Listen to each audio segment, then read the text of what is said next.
See, my dear friends, there is power in our words. Our words can change the mood of other people. Words can change lives. Ang kasabihan nga, a word can start a war, but also a word can heal broken hearts. Kaya nga, kagising mo pa lang kapatid, magdasal ka na, sabihin mo sa Diyos, "Salamat Lord sa buhay ko." Pagkamulat pa lang ng mata mo, sabihan mo yung asawa mo, "Ang ganda mo ngayon." Kahit nakagigising mo pa lang, "Ang cute mo." Tingnan niyo po na magiging epekto. Aba, pagluluto ka niya ng masarap, magiging mabait yan sa'yo. Hindi po ba? Kasi may kapangyarihan ang ating mga salita. A word can change a mood, a word can change a day, a word can change a life.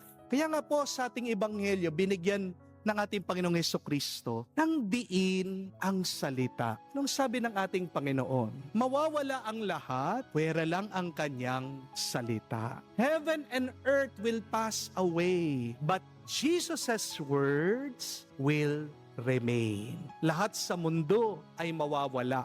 Ang kagandahan, ang kayamanan, ang kapangyarihan, pero ang salita ng Diyos, mananatili pa rin yan.